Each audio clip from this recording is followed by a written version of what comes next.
Wow. What a run in Seattle for foul territory. So, first off, let's go with the All-Star game because there was some drama there in the ninth inning. And also, everyone's pick for All-Star game MVP, Elias Díaz, comes through for the National League. You had him. Mm-hmm. We all I had him we all actually legit thought this was going to be the year that finally the National League comes through. They did. I just don't think they came through the way that most of us thought they would. They won. That's all that matters. Yep. They won the game. It was a great game. Quick, not a lot of action, but if you like pitching, it was good. Everyone got to pitch. A couple moves here and there. Nice homer by Elias Díaz. And the National League finally did it. I'm an American League guy, but they finally broke the streak.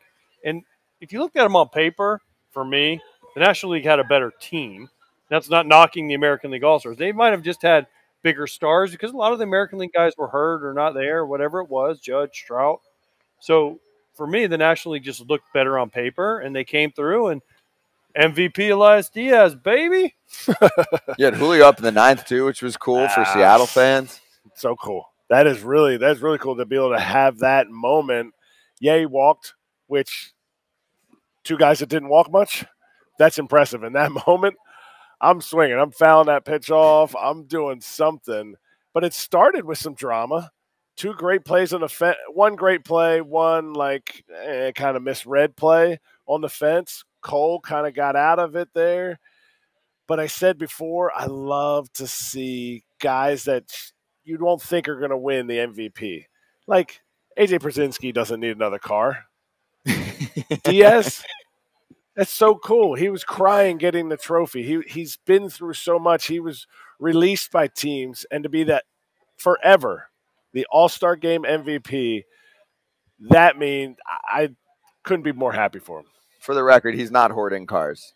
No, I'm not a car guy. No, not at all. But he could buy one on his own. Yes. But I like free ones. You do like free ones. You do like free stuff. So beginning of the game was cool, too, when Seattle fans were all, in unison calling for Shohei.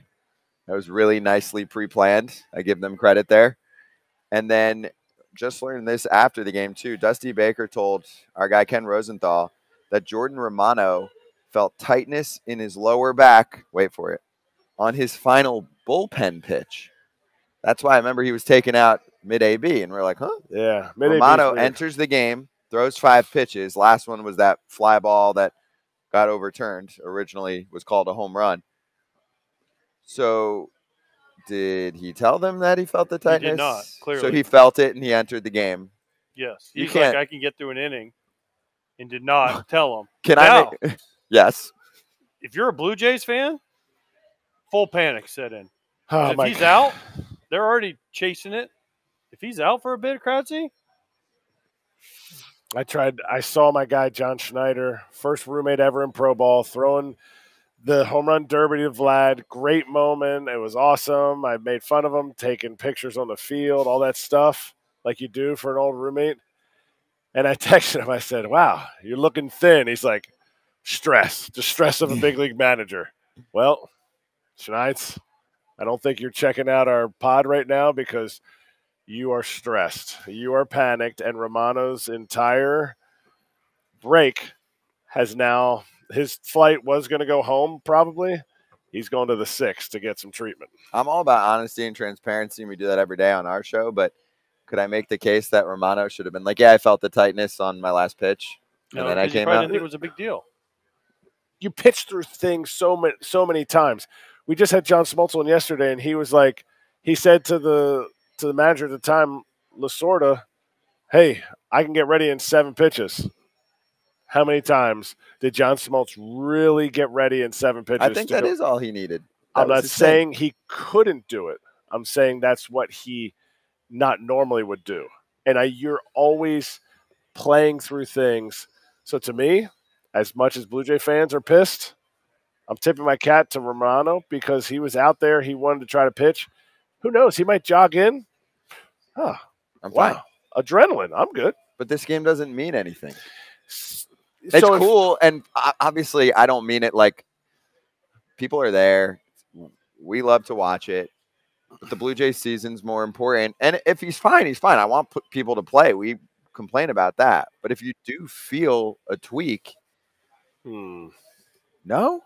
How many I know you tweaks guys did want to ever see the feel? guys He's not play. going to do it. He's not, because you just don't want to you're putting someone else in a bad spot. You don't want to let other people down. But then he left the game anyway. Yeah. Well, he it didn't tried get better. to do it. He tried. So I give him credit. He tried. But Okay. he couldn't make it through. And hopefully it's nothing bad. It's If just, he misses time, it's a controversy. why? Not an all-star. Oh, should we play the all-star game? No, No, it's not that kind of controversy. It's just people saying, No, if you feel fucked up, don't enter the game. I disagree. He's a grown man. He's in that situation. He knows what he wants to do. You got to go enter the game. You think those 5 pitches that he threw made his back injury worse that he has? I have no idea.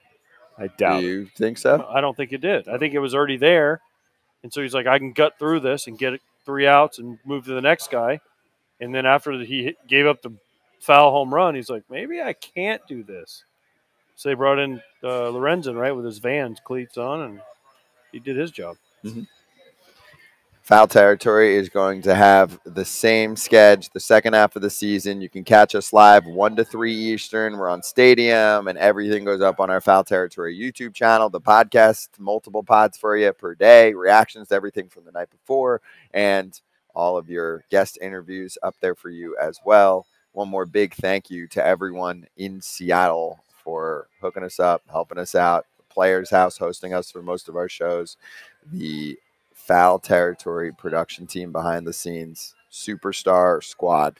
And it is not the world's largest roster right now, but Hustler. each person takes like the job of 10 in some other places.